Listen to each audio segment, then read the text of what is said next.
we should get to a certain level of stability, both in business profitability and personal income that allows and warrants the benefit and the good parts that come with having a dedicated team member to help run your business.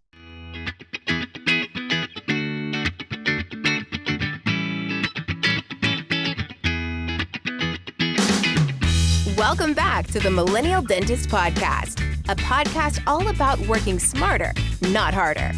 Pushing dentists to go beyond dental school dentistry and build the practice of your dreams. Here is your host, the millennial dentist himself, Dr. Sully Sullivan. Welcome back to the Millennial Dentist Podcast. I feel like it'd be pretty sweet to do a Sports Center themed. Hey, I hope you're having an awesome day, awesome time. I feel like I'm in a good season, good day here. I'm super pumped about this episode. We're going to dive into like what I call like the transfer of authority. So, common thing that comes up is I need an office manager. I think I've grown. I need a director of operations. Like this idea that I've got to transfer leadership. What does leadership look like? And when, how, who, what, where, why do we need to make this happen? So this is kind of what we're going to talk about today. But I'm super excited because I think it's a very fitting thing. Now, what I will tell you is most likely you're not going to like what I hear, because the spoiler is that ultimately leadership, you can only delegate so much leadership as the dentist in the business, whether you're an associate or an owner, you can only delegate so much leadership. So kind of let's just jump into the story, I guess, and how what we've done, what we've seen, and the path that we've had, and what I'm seeing works with doctors and whatnot.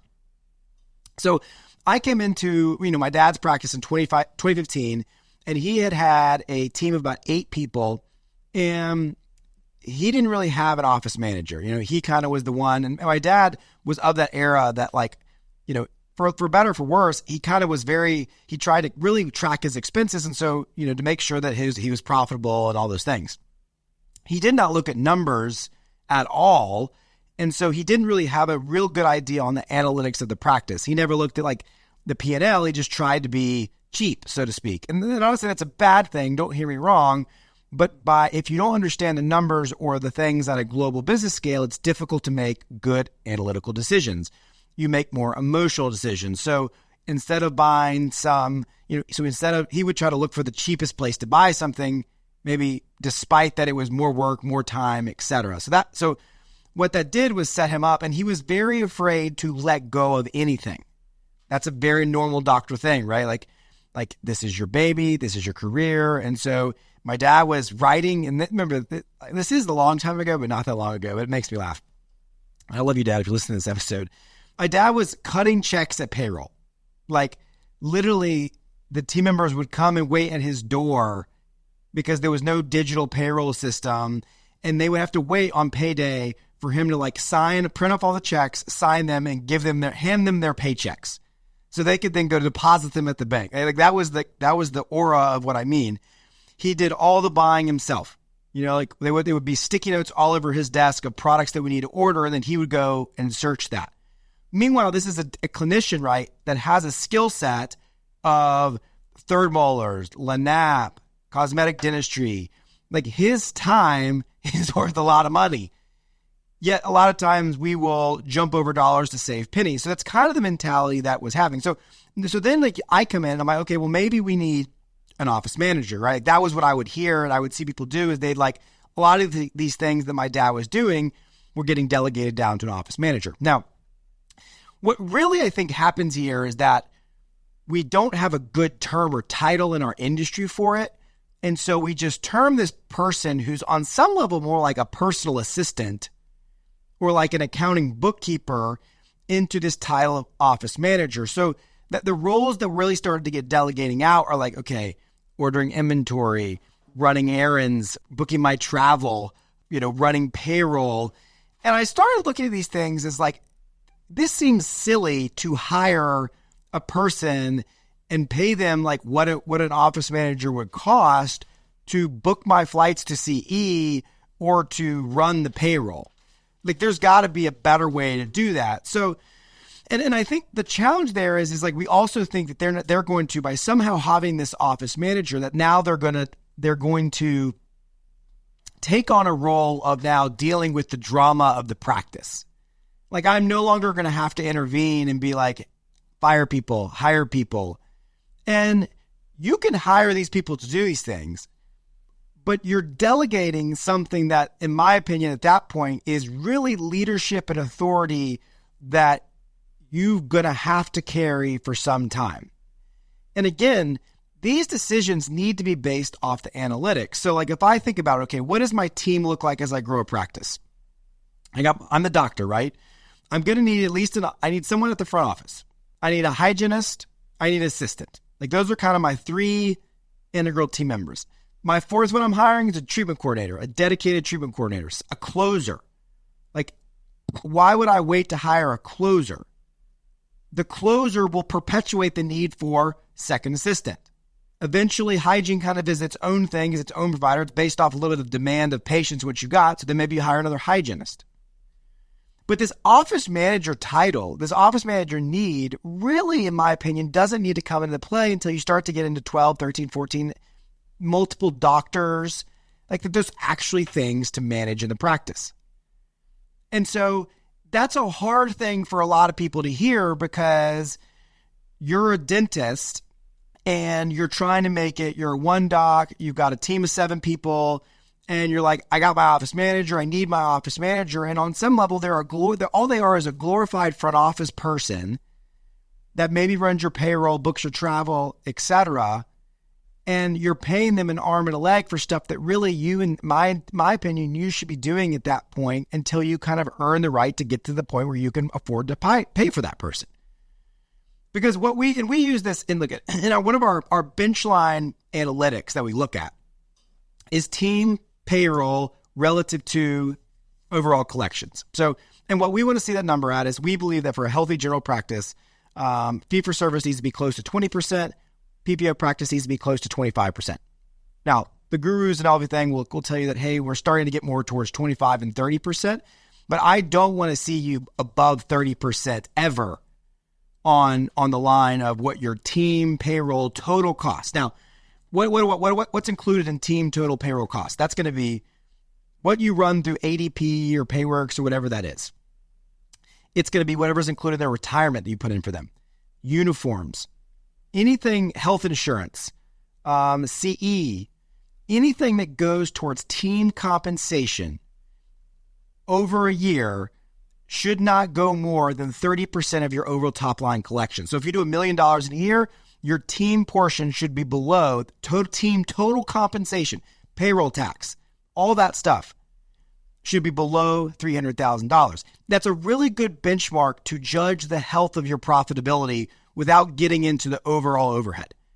So if you don't have a good idea of what that number is, that's a great place to start, is to go back and look and say, okay, let's look at 2023 probably, and look at it from a year standpoint. Let's look at top line collections and let's look at total team compensation. Again, this can't just be what's payroll, it's total team compensation. If that number is above 30%, you've got a problem. The last thing you need to be doing is hiring people. Now, you may be underproducing. Like, then we have to decide, we have to have a whole other question, which is a whole other podcast. Are we underproducing? Are we over-teamed? Because if you're a solo doc and you do $200,000 a month and your numbers aren't in check, then you're probably over-teamed or you're overpaying. Because it's not like you can go produce 250, 300. Like, at some point, if you don't need to produce anymore. Now, if you're that same scenario and you only produce 75 as a practice, I'll tell you it's not a team compensation issue. This is a production issue. You're underproducing. So you kind of got to look at that and decide that.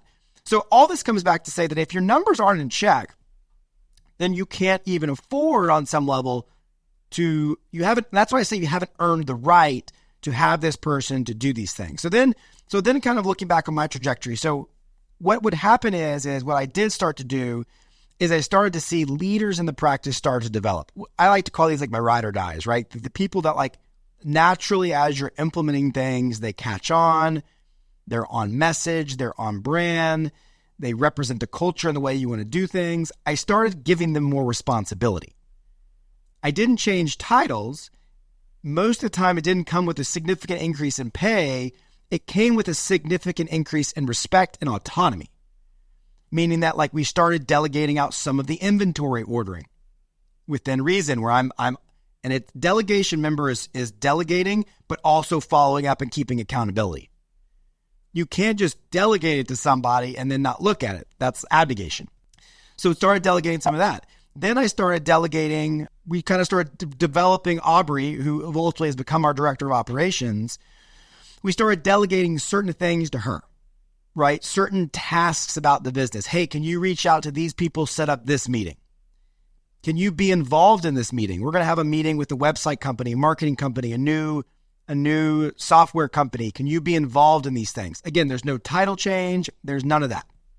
The office manager title, which I hate, by the way, that's why I chose director of operations.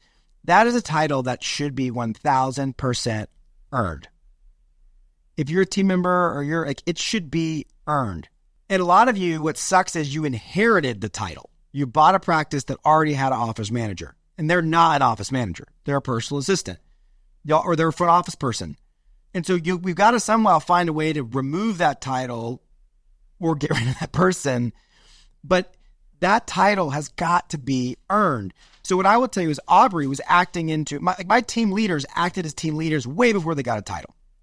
Aubrey acted like a director of operations way before she got the title. She learned to do everything. She was involved in those things. And so it should come in that order. So I was having this conversation, which is why I want to do a podcast with one of our mastermind doctors. Like, I think I'm ready for an office manager. And I knew he was 1,000% not ready for an office manager. One, I don't think he can afford it. Two, I think that there's a significant challenge in that the tasks he wants to delegate are tasks that, like, at some point this comes with owning a business. Dealing with disgruntled patients, for example. Like, I'm not going to hire a $50,000 employee, $60,000 employee and up for the 20 times that I got to deal with somebody that's pissed off. This is what you signed up for. It's not easy. Like, I love you guys, but that's the tough love. It's like, and so you got to decide, if I'm in a practice in growth mode, do I want to hire somebody to do tasks that I could do and waste that compensation on something that I could be doing? Or would I rather spend that money on somebody that does something that brings value to increase the production of the growth of the practice? Now, I'm not saying you can't delegate some of these roles out, but I'm saying that you need a dedicated treatment coordinator before you need a dedicated office manager. That doesn't mean they can't do some level of both things initially, but I use the word dedicated because that's where people tend to thrive. What kills you all's team members is they get spread way too thin. And this happens the most in the front office. We spread people way too thin. And so then they're a jack of all trades, ace of none, or they're really like a seven of hearts of all trades, ace of none. So I started asking, okay, so tell me, what does an office manager look like to you? So that's what I want you to write down first, is you kind of basically got to outline, what is an office manager actually look like? What are the tasks that I think this person's going to do? And if you write them down and you're like, all these things that I've listed so far, I would tell you that you don't need one, you're not ready for one, you haven't on some level earned the right to one. We should get to a certain level of stability, both in business profitability and personal income, that allows and warrants the benefit and the good parts that come with having a dedicated team member to help run your business. Because that's really what this gets down to is an office manager, in my opinion, should be somebody who's daily and weekly strategizing and looking at our business through a lens of how can we be better, where are our weak links, and then coming up with on their own and setting up meetings on their own and finding areas to save money on their own that they then bring to me, we have discussions about, and we jointly make decisions to move the practice forward.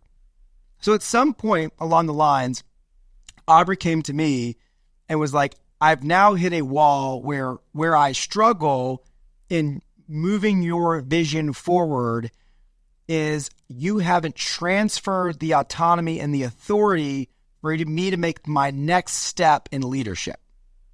And this was a really important thing, because at this point I hadn't changed titles. Aubrey was on some level acting like this person, right? She had earned the right. She was already leading. She was even on some level, I think she'd even already hired somebody for us. But she did come, and at some point she was like, I need I need you all to stand behind me so that I can take my next step in growth with the team. And at some point that does come to happen. And so that's the point where we said, hey, we got to talk about 3 things. Because when I give you this title, 3 things change. Maybe it's just 2 things. We'll see if I go through one. Number 1 is that you need to understand that your relationship with the team is going to change. And these are conversations you should have with your people. Your relationships are going to change because now you're going to be put in a position of there's going to be an authoritative, you're going to move up in the ladder to where it's me, it's at some level you, and then it's the rest of the team. They're going to, whether that's the reality or not, that's how they're going to look at you. And so when you start making decisions, you start meeting me, when you start hiring people, firing people, doing these things that a business leader should do, having to have tough conversations, being involved in the reviews, you're now going to be viewed less as their friend, as more as their boss. That will change the dynamics. Are you ready for that? Some people aren't. Number 2 is you will now be held to the highest standard in the practice. When you're just doing these things for me and you don't have the title, but when you get the title, when I stand behind you, you are held to the highest standard of anybody in the practice. That's the reality. The people that are the closest to me have the highest standards that we live up to. And number 3, my expectation of what you know and are capable of doing is going to grow. Meaning there's going to be an expectation that you're going to continue to grow and take on more tasks and more roles beyond what you're currently doing. And so at that point, she was like, I'm ready for all 3 of those things. I was like, I don't think you totally are, but we'll go with it. And so then we had kind of what I think needs to happen, which is this transfer of authority moment where we either at a team meeting or somewhere, I don't remember where we did it.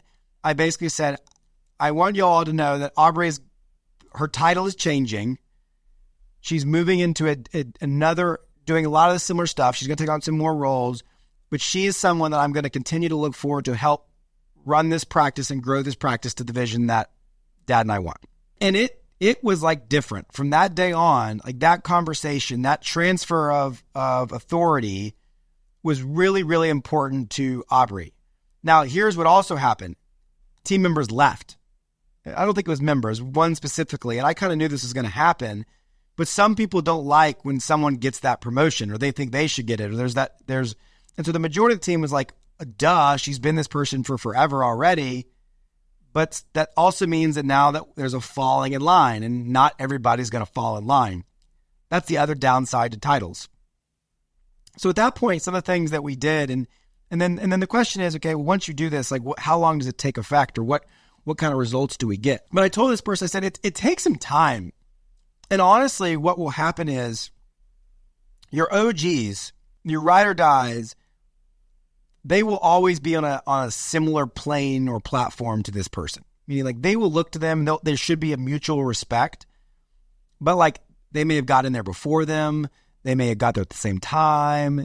They can still be prominent people that have prominent roles that don't have quite the same leadership, but there's a good mutual respect. That's great. No problem there. Where it really takes effect is in the next wave of personnel that comes in. Because at this point, what we did, which I do think is important, is that I transferred the hiring and the firing process. Because the first time that Aubrey fired somebody, it was unbelievably hard for her. But the whole office, it was that's when the whole office really was oh, she's the real deal. She's doing that kind of stuff. And it was this, and I was involved in that. I was in the process, I was in the room at the time. But she was the one that dropped the hammer. And now what takes place and what started taking place at that point was that she would then handle all the calls, right? We got a new ad out for a dental assistant. She would handle the calls. She would screen them initially. She would set up the interviews. They would come in. She would handle the in-person interviews. I got to play more of a casual role in that I would say, tell me about yourself. Here's a little bit of our practice. You got any questions for me? And then she would go, or he would go visit with the rest of the team members, meet back with Aubrey. And then I would say, what do you think? And she'd basically be like, I think we should hire him. And then usually I agree to that. I think maybe 1 out of 10, but I was maybe no.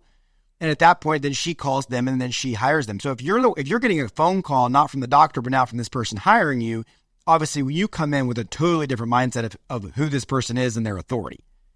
So that's really when a lot of this started to change. And so I look back and I say, okay, well, really it's over the past 2 years that the role of an office manager director of operations really came into play, or she's viewed that on a very different level because of just the roles and the situations that she's into now. So kind of recapping that, what I'll tell you is, okay, I don't think we needed someone in that position until we got to probably 3 doctors. 3 doctors meaning not counting dad. So like, I think even you as a solo doc and an associate, you're probably borderline needing it. It can start to be helpful, but at that point, your team should be starting to approach, again, getting over at least 10 people. There's got to be something to actually manage. If you're a dentist with 4 team members, you don't need an office manager. You spend all day with the assistant. You spend half the time with the hygienist, and there's one front office person. They're the office manager. It just doesn't make any sense. So I hope this is helpful in kind of a couple of reasons. One, I hope what it does is squash, no offense, but I hope it squashes some of you that need or think you need an office manager. I want you to internally look and say, man, I've got to invest in my leadership. I got to listen to some podcasts that talk about leadership. I got to read some books. I got to do some things that I got to surround myself with people who I want to be like in leadership, and that you will take on the hard work, because that is the hardest work of accountability, dealing with patients and drama in the office, that you'll do these things, that you'll start to look at where can you delegate stuff? Where can you empower the team members you have? Again, I'm not against delegating things. I'm against delegating a title that hasn't been earned, that should warrant some level of authority. And then I hope what you take away from this is that if you're in a position where you've done that or you're doing that, to on some level double down with what's needed from a standpoint of the transfer of authority, backing that person, and then following up and keeping that person to a highest standard. I'll wrap it up with this. I think one of the challenges we have now is that you get this person and then you don't have accountability with this person. This person essentially now thinks they are, we had this person in one of our office manager days the other day where it's like, I just felt like this person thinks it's their practice. And like Aubrey is a critical person, but at the end of the day, like they've got to be there's got to be weekly and monthly checks and balances to where you're auditing the process, you're keeping them accountable. That, like, I joke with her. Sometimes I have to like cut your knees out from under you a couple times. And like, that's necessary. Like I do that to my team member. Like I love Celeste. She's my ride or die assistant. But sometimes I have to like put another assistant in there. I'll just be like, hey, who's random today that can come to a hybrid with me? And I do that not to be an ass to Celeste, but it's important to me to remind myself on some level too, that like I could take any random person and put them in there and we will be okay. Now, gosh, I do not want that. I do not want to have to do that every day, that the value this person brings to me, but it is important to keep people in check. And team members, if you're listening to this, I don't want you to think of that in a negative way. I just think it's important that we all keep that understanding and of accountability of each other to really focus on ultimately growing and working together, because those people, it also allows me and reminds me that I can grow those people. Some of you need to put people on the bench for a minute so you can prove someone else can do it, so you can elevate that player. That's a podcast right there. So I hope you take this stuff for what it's worth. I hope you enjoy it. And hey, remember, I'm telling y'all, 3Dentist app. Go get on the app. We're having lots of good conversation on there. Everybody work smarter, not harder. We'll see you next time. Thank you for listening to The Millennial Dentist. Visit us online at millennialdentist.com.